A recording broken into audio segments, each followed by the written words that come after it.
თქვენ უსმენთ ახალციხის დასრულდა განათლების ცენტრის რადიო ედუსტრიმს. თვალი გვადარნეთ ახალციხის დასრულდა განათლების ცენტრის რადიო ედუსტრიმის YouTube-ისა და Facebook-ის გვერდებზე.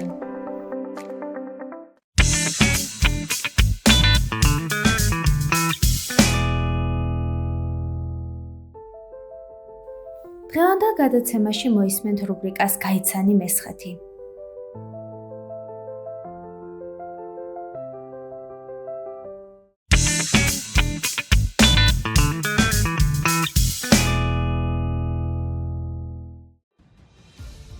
აღმოაჩინე საინტერესო ფაქტები მესხეთის შესახებ, გაიგე მეტი მის ისტორიაზე, კულტურაზე, ტრადიციებზე, მითებსა და რეალობაზე რუბრიკაში გაიცანი მესხეთი.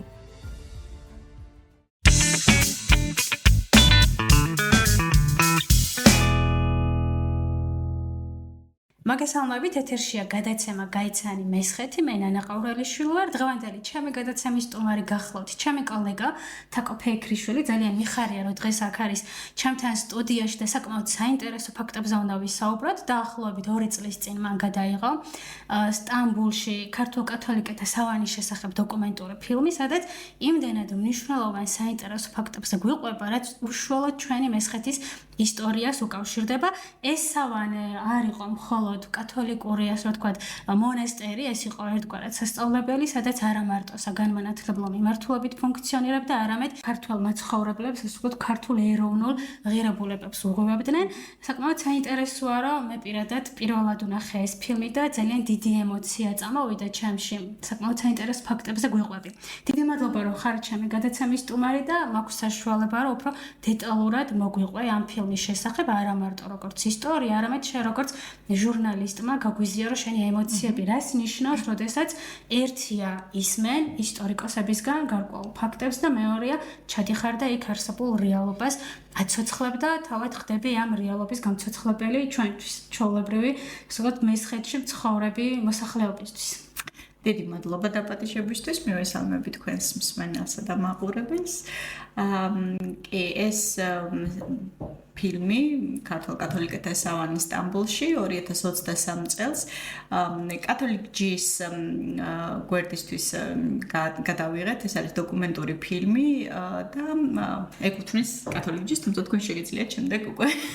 გამოიყენოთ ამ ფილმის რაღაცა დეტალები თქვენი სიუჟეტისთვის. ძალიან კითხავ აი სანამ გააგრძელებ უშუალოდ, მე პირადად მაინტერესებს შენი ემოციები იმასთან დაკავშირებით, საიდან გაჩნდა იდეა, რომ შენ აი ამ მიმართულებით დოკუმენტური ფილმი უნდა გადაგიღო და რა იყო მთავარი მოტივი? იმისთვის, რომ აი თუნდაც აი ამ ხელა გზა გაგევლო, დრო დაგეხარჯა, საკუთარი ფიზიკური დრო და ესეთი საინტერესო ფაქტები მოგვეტანა ჩვენამდე. სავანი არის საგანძური კათოლიკე ეკლესია, საქართველოში კათოლიკე ეკლესიის საგანძურია და არა მხოლოდ კათოლიკე ეკლესიის საქართველოს ისტორიის რეალურად და აი ის პროცესები, რომლებიც ბოლშევიკური მთავრობის შემდეგ მიდიოდა საქართველოში, დოკუმენტურად არის აღწერილი, ეს წერილობით დასაბუთებული და ბევრი ისტორიული დოკუმენტი ინახება სავანეში, რომელიც ქვეყნისთვის ღირებულია და ძალიან მნიშვნელოვანია და წლების განმავლობაში ამ სავანის არსებობის შესახებ ძალიან ბევრმა ადამიანმა არ იცოდა და დღესაც არსებობენ ადამიანები, რომლებმაც არ იციან, რომ აქ სტამბულში არსებობს ახლაც არსებობს და არსებობდა ესეთი ერა, სადაც მესხეთის სოფლებიდან გონიერი კათოლიკე ბავშვები მიყავდათ. ისინი სწავლობდნენ აქ არაერთ ენას სწავლობდნენ, ისტორიას სწავლობდნენ და შემდეგ ევროპას აცნობდნენ საქართველოს იმ ენაზე, რომელი ენაც მათთვის მისაღები იქნებოდა ევროპის რომელიმე ქვეყნისთვის. ხო, იმიტომ რომ ისინი საუბრობდნენ და სწავლობდნენ ფრანგულს, პოლონურს, იტალიურს, საუბრობდნენ ასევე ბერძნულად და არაბულად შეეძლოთ წერა. მე ახლა დღესაც გაოცებული ვარ, ანუ რა სისტემის სწავლობდნენ ამ ენებს, იმიტომ რომ ერთმა ადამიანმა მინიმუმ 7 და 9 ენა იცოდა და მოკლედ ეს იყო ჩვენთვის ძალიან ღირებული მასალა იქნებოდა და არა მხოლოდ იმ კუთხით, რომ ეს ჟურნალისტურად ღირებული მასალა იქნებოდა, არამედ პირადად ჩემთვისაც, როგორც ქართველი კათოლიკესთვის, ეს იყო ძალიან მნიშვნელოვანი ამბავი, იმიტომ რომ ჩემი ერთ-ერთი წინაპარი, ჩემი დიდი ბაბუის ძმა ან მესხეთში ვამბობ პაპას და ასე გამოვიყენებ პაპას, ჩემი დიდი პაპის ძმა, სწორედ ქართულ კათოლიკეთა სავანეში სტამბოლში აღიზარდა, ის დაახლოებით 12-13 წლისა იყო, როდესაც ერთ-ერთმა მღვდელმა წაიყვანა აქედან განათლების მისაღებად და მთელი ბავშვობის განმავლობაში და მოზარდობის პერიოდში მესმოდა, რომ სიმონ ფეიქრიშვილი, რომელიც წავიდა სტამბოლში, მას შემდეგ ვეღარ უკავშირდებოდნენ, ერთხელ მოუნდა დაბრუნება საქართველოში და მისი ჩემი დიდი პაპა წავიდა მთავრობასთან მოსალაპარაკებლად, შემოუშვებდნენ თუ არა მის ძმას ქვეყანაში და მათ უთხრეს, რომ შეიძლება იყოს ნოე ჟორდანია, იმიტომ რომ ბევრი წელი გავიდა, შენ ბერიცნობ შენ ძმას, იმიტომ რომ ის ბავშვი იყო, როცა წავიდა და ახლა თუ ნოე ჟორდანია დაბრუნდება ქვეყანაში, ანუ როგორ გავიგებ მე შენ ძმა თუ ჟორდანია, ამიტომ ჩვენ არ შეგვიძლია რომ შემოუშვათ, მოკლედ აკრძალეს ამ ადამიანს შემოსვლა და მთელი ცხოვრების განმავლობაში მიიჩნეოდა, რომ დაკარგული იყო რეალურად სიმონ ფეიქრიშვილი და მას შემდეგ რაც ჩავედი სტამბოლში და დავიწყე ამ ფილმზე მუშაობა არქივში აღმოაჩინე სიმონ ფეიქრიშვილის წერილი, რომელიც ჩემთვის იყო, არ ვიცი, მიღწევა ალბათ ერთ-ერთი და ჩემი ოცნება იყო, რომ ამ კაცის შესახებ უფრო ბევრი გამეგო და ამ წერილის მიხედვით გავიგე, რომ საშუალებით გავიგე, რომ ჩემი დიდი ბაბუის ძმა ნამდვილად სწავლობდა სტამბოლში, შემდეგ საფრანგეთში გადავიდა, იქ ძალიან კარგად ცხოვრობდა, იყო მეფუტკრე და უკვე ბოლო წლებში დახმარებას პირდებოდა გაღატაკებულ სავანეს, იმიტომ რომ 80-იან წლებში სავანე ვეღარ იდგა თავის ამის შესახებ უკვე მე ალბათ საუბარს. უშუალოდ ფილმის სიუჟეტზე რო გადავიდეთ, მე კი ვუყურე და შემდგომში ჩვენ მაყურებლებსაც მივცემ იმის საშუალებას, რომ აი გადაცემის, ასე ვთქვათ, აღწერაში ეს ლინკი დაურთო იმისთვის, რომ უფრო მეტად თორს ეჩინო გახდეს მათთვის. სიუჟეტზე რომ მოგვიყვე, რას ასახავს შენი დოკუმენტური ფილმი, უშუალოდ რას უკავშირდება და აი ამასთანავე ძალიან საინტერესოა, როდესაც ქართულ ქუჩაზე მიდიხარ, აი სიუჟეტის კადრი რო იწყება და ამბობ, რომ აი ამ ქუჩას ერქვა ადრე გურჯი სოქაკი, რაც ქართველთა ქუჩას ნიშნავდა, ხო? რა ემოცია შენთვის, როდესაც დადიხარ თუნდაც იმ ქუჩაზე, სადაც ოდესღაც შენი წინაპარი დადიოდა და მოღვაწეობდა. სტამბოლის ერთ-ერთ უბანში ფერიქოიში არსებულ ამ ქუჩას ადრე გურჯუ სოქაკი, იგივე ქართველთა ქუჩა ერქვა. 1861 წელს ახალციხელმა პეტრე ხარისჭირაშვილმა აქ ეკლესია ააშენა და დედათა და მამათა მონასტრები დაარსა, რომლებიც დღემდე დგას.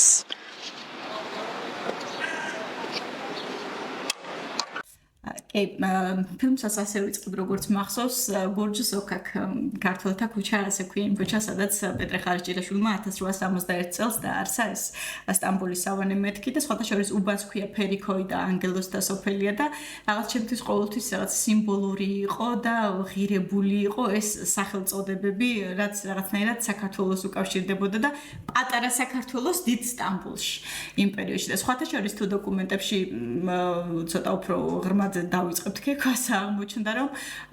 აი ეს გურჯუ სოქაკის ქუჩა, ქართველთა ქუჩა, მაშინ ცენტრალური უბანი იყო და ისეთი პრესტიჟული უბანი იყო, სადაც 1861 წელს წარმოიდგინეთ ქართველმა ერთმა რაბათელმა ადამიანმა გააკეთა ააშენა ტაძარი და შემდეგ უკვე სასწავლებლები და სამონასტრო კომპლექსი. ჩემთვის იმდენად ამაღელვებელი იყო, რომ რაღაცა ყველაფერი, რასაც ვეხებოდი, მნიშვნელოვანი იყო და მინდოდა რომ რაღაცნაირად არ დამეზიანებინა და ყველაფერი გადამიღო და ყველაფერი დამემახსოვრებინა, იმიტომ რომ ეს არის რეალურად ისტორია, რომელიც შეიძლება მომდევნო 100 წლის განმავლობაში, 100 წლის შემდეგ აღარც იყოს, იმიტომ რომ რაღაცნაირად ჩვენ ხო ისტორიას ვკარგავთ, ვივიწყებთ, ხუნდება, ცვდება და ამას სჭირდება გაფრთხილება და ეს იყო ჩემი მოტივი, რომ გამეცნო ეს სავანე, აქ მყოფი ადამიანები, მათი ნამუშევრები, მათთვის, ვინც ამ დრომდე არ იცის, რომ ეს სავანე არსებობდა და აქ ადამიანები არა მხოლოდ სასულიერო საქმიანობას ეწეოდნენ, არამედ საგანმანათლებლოს, იმიტომ რომ სამონასტრო კომპლექსში იყო სასწავლებლები ქალთა და ვაჟთა, ქართულ ფრანგული და ქართულ ბერძნული. და აი აქ იზრდებოდნენ ზუსტად სხვათა შორის ძალიან თითქმის უმრავლესობა მესხი იყო, მესხეთის სოფლებიდან წასული, 12-13 წლის ახალგაზრდები იყვნენ, ბავშვები იყვნენ და შემდეგ უკვე ზოგი მღვდელი ხდებოდა, ზოგი მონაზონი, ან ზოგი უბრალოდ სწავლული გამოდიოდა და შემდეგ უკვე თავის ცხოვრებას იწყობდა ევროპის რომელიმე ქვეყნებში, ძირითადად საფრანგეთში. ასევე იყვნენ გერმანიაში და ასე შემდეგ. მე ევროპის სხვადასხვა ქვეყნებში მიდიოდნენ. ზუსტად ეს იყო ამისი დანიშნულებაც ერთგვარი, რომ ასე გაეცნოთ მსოფლიოსთვის საქართველო. ხოთაშორის ამ სავანეში სწავლობდნენ მიხეილ თამარაშვილის ქუჩა ყოფს ჩვენ. ახალციხეში მიხეილ თამარაშვილი, თარხნიშვილი, შალვა ვარდიძე, პიო ბალიძე და ძალიან ბევრი ადამიანი, რომელმაც ძალიან დიდი შრომა გასწია იმისთვის, რომ დღეს საქართველოში რაღაცა საქართველოში ქართული ისტორია, საქართველოს ისტორია რაღაცა შენარჩუნებული იყოს და ის პერიოდები, რომელიც რთული პერიოდი იყო ქვეყნისთვის, რაღაცა სწორი თვალიდან იყოს დანახული და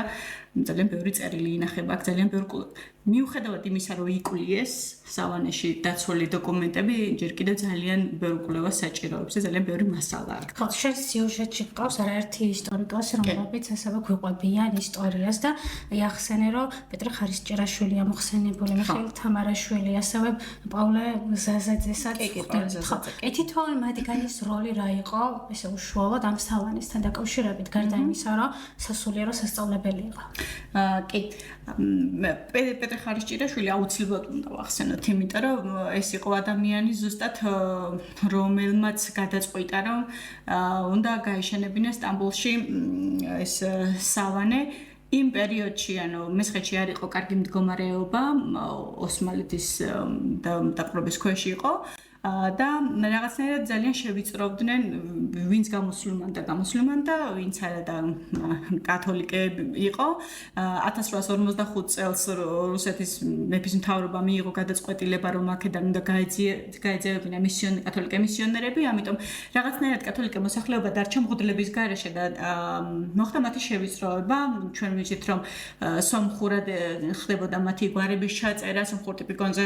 უნდა ელოცათ ანუ ეკლესია მონასტრებში აიკრძალა ქართულად ლოცვა ამიტომ ამ ყველაფერთან შეზრწუნებული იყო პეტრე ხარისჭირაშვილი და ეძებდა გამოსავალს რა უნდა გაეკეთებინა რეალურად რომ ადამიანებს არ დაეკარგათ ქართული ენა აქ მცხოვრებ კათოლიკეებს ქართული ენა არ დავიწყებოდა და არ დაეკარგათ და ესეც ეროვნული თვითშეგნება იყო ხო თუ რაღაცნაირად მიგავიწყდა შენი ტრადიცია შენი ენა რაღაცნაირი ანუ აღარ ახარ სწორედ ეს იყო მიზეზი, რის გამოც წავიდა პეტრე ხარისჭირაშვილი, ჯერ ვენეციაში დააარსა სხვათა შორის სტამბა და იქ ქართულად ბეჭდავდა წიგნებს და ამაში სხვათა შორის დაეხმარნენ სომხების კონგრეგაცია, რომელიც მაშინ ვენეციაში იყო. ეს არის ხითარისტების ესეთი კონგრეგაცია იყო, ისინი ასეთ ეროვნულ თვითშეგნებას აყვებდნენ სომხებში. ისინი დაეხმარნენ პეტრე ხარისჭირაშვილის გზების გაყოლაში, როგორც ჩანს და ამის შემდეგ პეტრემ უკვე პაპისგან მიიღო ნებართვა რომ კონსტანტინოპოლში დაეარსებინა მაშინდელ კონსტანტინოპოლში დაეარსებინა ქართული მონასტერი სადაც სწორედ არა მხოლოდ სასულიერო კერა იქნებოდა არამედ საგანმანათლებლო და კულტურულ ეროვნულ თვითშეგნებაზე იმუშავებდა მიიღო თანხმობა და 1861 წელს მან დააარსა ასეთი ვიცი სამონასტრო კომპლექსი და ძალიან მნიშვნელოვანი ჩემთვის ძალიან საინტერესოა ის ამბავი როცა ყვებიან რომ აი დღის განმავლობაში ის შემოწირულობას გადიოდა ქალაქში სტამბოლში კონსტანტინოპოლში ჰქონდა ესეთი პატარა აბრა გაკეთებული და ეწერა რომ შემოწირულობა უნდა და აგროვებდა შემოწირულობას და საღამოს უკვე მუშებს ურიგებდა თანხას და გასამრჯელოს რადგან ისინი მუშაობდნენ და სხვათა შორის პეტრე ხარისჭირაშვილი იყო ადამიანი რომელმაც სტამბოლის ბაზრობიდან იყიდა გურიიდან ჩაყვანილი ყმები და ეს გოგობიჭები წამოიყვანდა ამ სტამბოლში სავანეში შემდეგ უკვე აღზარდა ხარისჭირაშვილის გული არის ახლა სტამბოლის სავანის ბიბლიოთეკაში ქილაში მოთავსებულია ეგრეთ წოდებულ კოლბაში მისი საფლავი ტაძრის შუაგულშია დიდი ქვადას და ანუ აწერია რომ ეს არის ხარისჭირაშვილის საფლავი და მას ვერ აული გვერდს თუ დარგად დაიeda ჩემთვის ძალიან ემოციური იყო ანუ არ მინდოდა რომ ფეხი დამედგა იმ ქვისთვის ხო შენ სიუჟეტში ასე ბიბლიოთეკაზეც გვიყვები საკმაოდ არაერთი მნიშვნელოვანი წიგნია იქ დღესდღეობით დაცული და არა მარტო ქართულ ენაზე, არამედ სხვა ენებზეც ნათარგმნი. კი, სხვათა შორის ბუდიშერის ბიბლიოთეკა არის აკაკი წერეთლის სახელობის და ბიბლიოთეკა 1908 წელს გაიხსნა და თვითონ აკაკიც იყო ჩასული ამ ბიბლიოთეკაში და ბიბლიოთეკაში დაცულია მსოფლიოს სხვადასხვა ლიტერატურა 17 ენაზე. და რა თქმა უნდა, რომ ეს არის უმრავლესობა, აქ არის ქართული წიგნები, ეს არის ისტორიული წიგნები, ეს არის საკანონმდებლო აქტები, ეს არის უბრალოდ წერილები, ადამიანების წერილები და მათთან შეხება არის ძალიან ღირებული ჩემთვის და სანამ ფილმს გადავიღებდით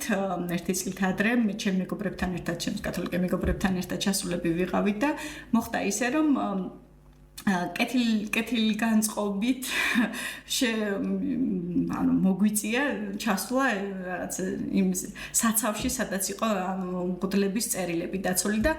წერილები, წიგნები, საბუთები და ეს ჩვენთვის იმდენად ღირებული იყო,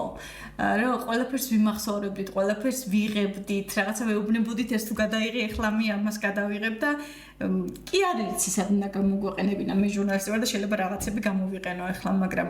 ყველასთვის მნიშვნელოვანი იყო, იმიტომ რომ ყველას ოჯახიდან იყო ვიღაც, ვინც სტამბოლში სწავლობდა და ყველას ოჯახიდან იყო ვიღაც, ვინც სტამბოლში სწავლობდა და შემდეგ დაიკარგა და მის კვალს ვერ მიაკვლეს, იმიტომ რომ ამ ადამიანებს საქართველოს ჰქონდათ საქართველოში დაბრუნება, ბოლშევიკური მთავრობა უკრძალავდა მათ შემოსვლას და მიიჩნეოდნენ როგორც რაღაცა ქვეყნის მტრებად და ასე შემდეგ, იმიტომ რომ ისინი ეროვნულ საკითხებზე მუშაობდნენ და ყველასთვის ეს იყო ძალიან ამაღელვებელი და ჩვენთან ერთად იყო ჩვენი მეგობარი მღვდლები, რომლებისთვისაც ეს ერთგვარად იყო ის რომ რაღაცა აგეწელებდნენ გზას, იმ მღვდლების გზას, რომლებმაც იქ დაიწყეს ეს ეროვნული ამბის გაღვივება და ძალიან ემოციური და რომელიმე ისტორიულ ფიგურას ხო ვერ გაიხსენებდი, რომელიც ჩვენთვის ემოციური იყო ამ სიუჟეტის მომზადების დროს. ბოლო პერიოდში პრეზენტაციაც იყო შალვა ვარდიძე, ასეთი მღვდელი არსებობდა, ეს იყო სოფელ არლიდან. ის იყო ერთ-ერთი ძალიან განათლებული ადამიანი, რომელიც დაკავშირებული იყო, პირდაპირ დაკავშირებული იყო მაშინდელ საქართველოს მთავრობასთან, პირველ დამოუკიდებელ მთავრობასთან, ჟორდანიასთან და მის წევრებთან. ის ძალიან ბევრს შრომობდა, მუშაობდა და ცდილობდა იმისთვის, რომ ბოლშევიკური მთავრობისგან გაეთავისუფლებინა ქვეყანა, რუსეთის მარწუხებისგან გაეთავისუფლებინა. უამრავი წერილია, ეს იყო მეცნიერი და ის წერდა არა მხოლოდ ქართულად, არამედ უამრავ ენაზე, 13 ენა იცოდა და სხვადასხვა ენაზე წერდა საქართველოს ისტორიას და კავშირები ჰქონდა როგორც საფრანგეთთან, ასევე ჩვენს მთავრობასთან, სხვადასხვა მთავრობასთან და ცდილობდა როგორმე დაეხსნა ამ მარწუხებისგან ქვეყანა. უბრალოდ იმდენად აქტიური იყო, რომ რა თქმა უნდა, რომ ბოლშევიკური მთავრობა მას დევნიდა, რა თქმა უნდა, რომ ქვეყანაში შემოსვლა ეკრძალებოდა, რამდენიმე ჩანაწერი აქ ჩუმად შემოდის საქართველოში და თავის სოფელში დადის. ესეთი გადმოცემა სოფელში, რომ ვიღაც შეხვდება და ეტყვის, რომ შალვა ვარდიძე ხომ არ გინახავსო და არაო ეს ამსავნ თავის თავსაც არ ყიდის და თავად აქვს ჩანაწერები ბუზმარეთის ტერიტორიაზე როგორ მიდის და იგებს საქონელი ყავთ, მწყემსები არიან და მწყემსების ქართულ სიმღერას იგებს და ამბობს, რომ დავჯექი და ვოსმინე, ანუ ამაზე ტკბილი და ამაზე კარგი არაფერი მომისმენია. ეს ჩემთვის ისეთი იყო სულში ჩამწდომი, ოღონდ არ ეუბნება, რომ თვითონაც ქართველია და შალვა ვარდიძე, იმიტომ რომ როგორც კითხვა და მაშინათვე დაიჭერდნენ. და ეს იყო ადამიანი, რომლის შესახებაც სოფელში ეს ლეგენდები დადიოდა და ერთი ესეთი ეპიზოდიც მახსოვს, ვიღაცამ მკითხა, რომ რაღაც ეშინოდათ მაშინ იცით, რომ თურქები შემოდიოდნენ სოფლებში და ხშირად რაღაცა ხდებოდა ცუდი ინციდენტები, აწიოკებდნენ და ასე შემდეგ და უთხრეს, ანუ როგორ უნდა შემოვიდნენ ამაღამ და რა შეიძლება რომ გავაკეთეთ, რომ გადავრჩეთო და მან ურჩია, რომ ერთ-ერთ გორაზე საკვამურები, ღუმელის საკვამურები თუ ბორები არ ვიცი, დაედგათ და ეგონებათო, რომ ზარბაზნები გაქვთ და შეიძლება რომ გადარჩეთ და ნამდვილად არ შემოვიდნენ და ამ გორას საყარაულო გვერდი გორა ჰქვია დღემდე. და რაღაცა ესეთი ლეგენდები არა ლეგენდები, ვფიქრობ, რომ უფრო ამბები, იმიტომ რომ ეს ადამიანი სულ ახლა 1959 წელს გარდაიცვალა. ძალიან ვწუხვარ,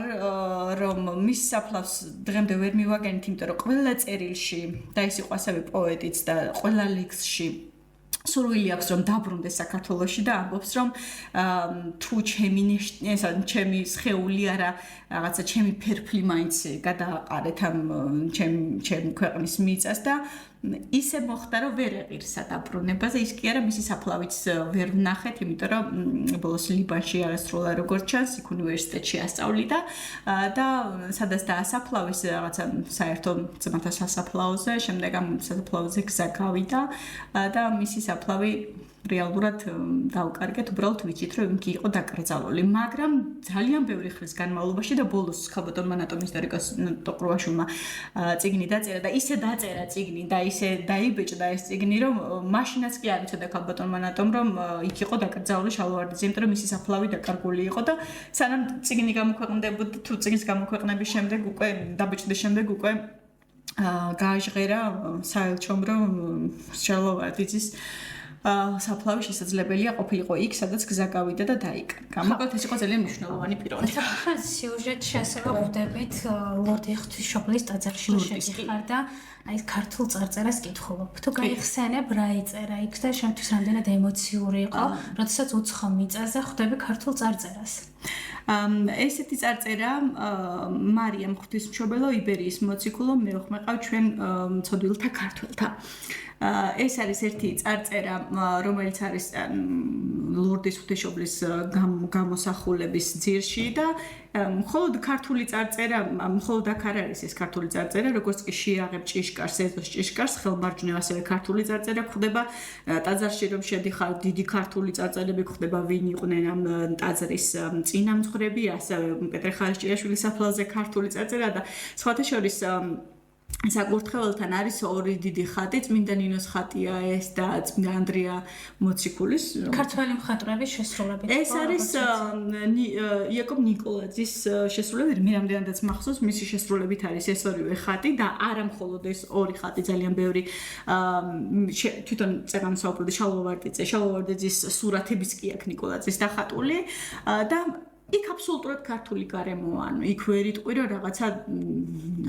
უცხო მიწაზე ხარ ვერანაირად ვერ იტყვი, იმიტომ რომ ყველაფერი ქართულად მოწყობილია, ასე რა ვთქვა. ანუ ტაძარშიც ყველაფერი საქართველოს მოგაგონებს, იქ წმინდა ნინოს ესეთი ხატიც, ესეთი გაფორმებული კიდე რაღაცა გამოსატანი ხატები კიდეც ალკე ჰქონდათ, ასე გაკეთებულია და აბსოლუტურად ყველაფერი ეს უფრო ამაღელვებელია, იმიტომ რომ რაღაცა უცებ ხვდები პატარა საქართველოში. განსხვავებულ საქართველოს და როდესაც შევედი აი ამ ფილმზე მუშაობის დროს შევედით იმ სახლში, ეს დიდი სამსართულიანი შენობა, სადაც თავად ცხოვრობდნენ ეს ადამიანები და იქ მოღვაწეობდნენ და იქ იჯდნენ, ისხდნენ დილიდან საღამომდე და წერდნენ და კითხულობდნენ და რა ვიცი მეცნიერულ საქმიანობას ეწეოდნენ. იქ აბსოლუტურად ყველაფერი ქართული წარწერა აქვს, ანუ არანაირი სხვა ენაზე. ვნახე წარწერები, სადაც რაღაცა ესა ლიტურგიული ჟამები აქვს დაწყობილი, მაგალითად დიდმარხვის პერიოდი აწერია და ამისი ლოცვები აწერია და რაღაც იმდენად საოცარია ეს ყველაფერი. ხავერდის წითელი გადასაფარებლები ვნახე მაგიდაზე გადაფარებული, რაღაცა ძველი სკამი, რკინის საწოლები, სადაც იწვდნენ, ფარდები ჯერ კიდევ იმდროინდელი ესეთი ძველი ჭუჭრიანი, რა თქმა უნდა, მტრიანი, მაგრამ მაინც ღირებული ჩემთვის. ზარი, რომელსაც რეკდნენ და როგორც ჩანს ერთად იკრიბებოდნენ და ძალიან ღირებული, ყველაფერი ძალიან ღირებულია და სხვათა შორის მინდა აღნიშნო, რომ ძალიან ბევრი ფოტოსურათია. ანუ იმ პერიოდისთვის ეს ფოტოსურათები ხო ასეთი მარტივი ამბავი არ იყო, ხო? ჩვენ საუბრობთ პერიოდზე, რომელიც არის 1800-იანი წლების ბოლო და 1900-იანების დასაწყისში. ფაქტობრივად დაახლოებით 100 წლის განმავლობაში აქტიური იყო ეს სავანე და ამ პერიოდში რომ ესეთი ამდენი ფოტომასალა ეს ძალიან საოცარია. ამ ბოლო პერიოდში სხვათა შორის ვნახე ფოტოები, უკვე გაციფრულებული ვარიანტები. ამ სავანეში ვინც სწავლობდა, ერთ-ერთი იყო ეთიოპიის მეფის ექიმი, უდელი კაცი, ეს იყო მერაბიშვილი, პეტრე მერაბიშვილი, იოსებ ნონეშვილის საქმერი ლექსი მაგალითად დაწერილი. და აი ამ პეტრე მერაბიშვილის უამრავი ფოტოა და მისი ძმის იოსებ მერაბიშვილის, რომელიც მღვდელი იყო და არ ვიცი, ისე იმდენად ღირებული ისტორია, როგორც ქართველისთვის, როგორც კათოლიკესთვის, როგორც ერთი აი ამ თემის ერთი წევრისთვის, რომ არ ვიცი, ძალიან ღირებული, ძალიან ამაღელვებელი და ხო, თელაფერი რომ იყოს ისეთი. აი შენ ასევე სიუჟეტში, ასე ვთქვათ, გვაჩვენებ იმ შთამომავლებს. ერთ-ერთი ცნობილი ადამიანის, რომლის სახელობის დარბაზიც საბედნიეროდ გვაქვს ჩვენ ახალციხის უნივერსიტეტში, კი ბატონო, პავლე ზაზაძის შთამომავლები, რა ისტორიას და რა მნიშვნელოვან ღირებულ ნივთებს ინახავ, იმიტომ რომ როდესაც აი კადრებს ვუყურებ, საკმაოდ ბევრი საინტერესო ისტორიული ნივთებია მათ საგანძურში შენახული. ჯერ ერთის მხრივ რა ემოცია, როდესაც აი ქართველს რო ხვდება. თვითონაც რა იცის, რომ წარმოშობით ქართველია და რამდენად ცდილობენ, რომ ეროვნული იდენტობა შეინარჩუნა. კი, ძალიან კარგია რომ მკითხე, იმიტომ რომ რაღაცნაირად ზაზაძეების ისტორია თითქოს გვერდზე მიწია. პირველ რიგში ის, რომ დღეს ჩვენამდე მოაღწია ამ სავანემ და არ არის ის გაძარცული და ყველაფერი ხელუხლებელია, დამსახურება სწორედ ამ ოჯახის ზაზაძეების. მათი პირველი, ესე თქვა, წარმომადგენელი იყო პავლე ზაზაძე, რომლის სახელობის აუდიტორიაც გვაქვს, დარბაზი უბრალოდ გვაქვს სამცხე-ჯავახეთის სახელმწიფო უნივერსიტეტში. პავლე ზაზაძე იყო ის ადამიანი, რომელიც სწორედ შალვა ვარდიძემ, თავისმა ბიძამ წაიყვანა სასწავლებლად სავანეში. ის არ გახდა სასულიერო პირი, ერთ-ერთი სასწავლებლის ერთ-ერთი სტუდენტი იყო და მას შემდეგ, რაც თურქეთში უკვე აღარ იყო კარგი მდგომარეობა, ძალიან შეავიწროვეს სავანეში ყოფი მღვდლები, ძალიან ბევრი გარდაიცვალა უკვე. 65 წელში მხოლოდ ერთი ადამიანი იყო დარჩენილი და ის არ იყო სასულიერო პირი, ეს იყო პავლე ანდგულაძე და სავანი აღმოჩნდა ასე ჰაერში გამოკიდებული, ანუ ვეღარავინ ვეღარ პატრონობდა, მღვდლებიც აღარ იყვნენ და სწორედ პავლე ზაზაძემ აიღო რაღაცნაირი პასუხისმგებლობა ამ სავანეზე, შეიქმნა ესეთი ჯგუფი, რომელმაც დააარსა ფონდი, რომ რაღაცნაირად და გაგრძელებულიყო ამ სავანის შენარჩუნების საქმე და ამ კაცმა შეძლო ის, რომ ეს ნივთები, მღვდლების ნივთები თუ წიგნები, დოკუმენტები არ დაკარგულიყო და შენარჩუნებულიყო და ჩაკეტა რეალურად ეს დაწესებულება. პავლე ზაზაძის შემდეგ ეს მემკვიდრეობა გადაიბარა მისმა შვილმა სიმონ ზაზაძემ და ახლა უკვე პოლ ზაზაძეა მათი შთამომავალი, რომელიც ასევე არის ფონდის ხელმძღვანელი და დღესდღეობით პატრონობს და მისი და ასევე ნატალია ზაზაძე. ახლა რაც შეეხება პავლე ზაზაძეს, ისიც იყო ასევე, როგორც ვთქვით, სტამბოლში სწავლობდა და ისიც მთელი ცხოვრების განმავლობაში ნატრობდა, რომ დაბრუნებულიყო თავის სამშობლოში. გარდაიცვალა 80-იან წლებში, 99 წელს რამდენადაც მახსოვს და ვერ ეღირსა, რომ დაბრუნებულიყო, თუმცა ერთ-ერთ ისტორიას უყვება შუშანა ფუტკარაძის, ქალბატონ შუშანას მეცნიერს, ესეთ ისტორიას უყვება, რომ მე სიზმარში ყოველთვის ხედავდიო, რომ საქართველოში გადავდიოდიო, საზღვარზე გადავდიოდიო საქართველოში და მე ისევ გადმოდიოდიო და ერთხელ ასეთი სიზმარი ვნახე, რომ ჩემი სოფლის ახლოს ტყეში იყო ერთი წყარო და რეალურად მე როცა ეს ამბავი მოვისმინე, მივხვდი, რომ სავარაუდოდ ის საუბრობდა ბუზმარეთში არსებულ ერთ-ერთ წყაროზე, რომელსაც ადგილობრივები ამჟამადაც რაღაც მარიამის წყაროს ეძახიან და ადრეც ასე ეძახდნენ, არ ვიცი, რძისფერი წყარო ასე ამბობდნენ ხოლმე. და ეს ზაზაძე ყვება, რომ ჩემი სოფლის ახლოს ტყეში არის ერთი წყარო. ღვთისმშობლისა მარიამის წყაროა და სიზმარში ვნახეო, რომ მივედიო, წყლის დალევა მინდოდაო, მაგრამ ეს წყარო ოქროთი იყო დაფარული და ზედიდი ბოქლომი ჰქონდაო. ვერ დავლიე წყალი და ისე წამოვედიო და ძალიან გული დამწყდაო, რომ გავიღვიძეო, მივხვდიო, რომ მე ეს სიზმარი თან კარგი იყო და თან ცოდიო.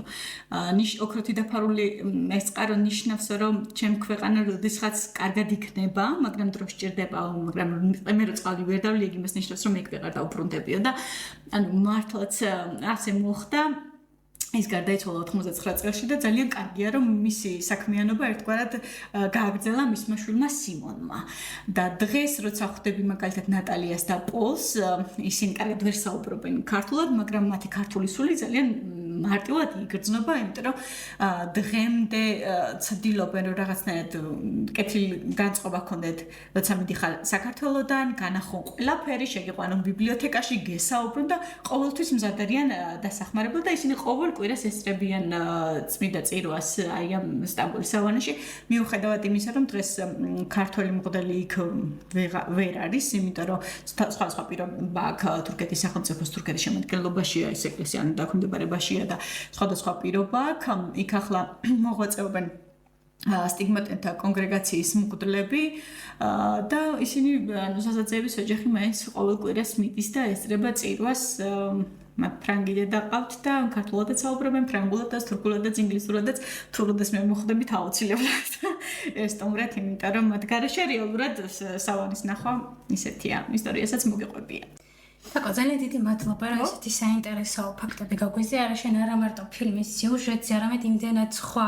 ასე ვთქვათ ამბებს და გვესაუბრე რაც შეიძლება ფილმში არ იყოს ასახული.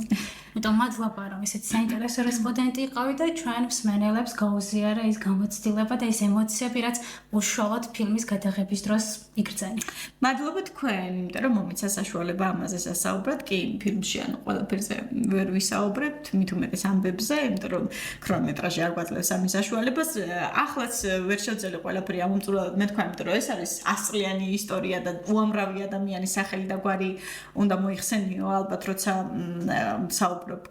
სტამბოლის ქართულ კათოლიკეთა სავანეზე, თუმცა ძალიან დიდი მადლობა რომ მქონდა საშუალება ცოტა მაინც მე თქვა ჩემი ემოციების შესახებ რაც ამ წლების განმავლობაში დამეკრადა. მადლობა რომ გვისმენთ და გვიყურებთ, მე კი გემშვიდობებით მომავალ შეხვედრამდე. ახლა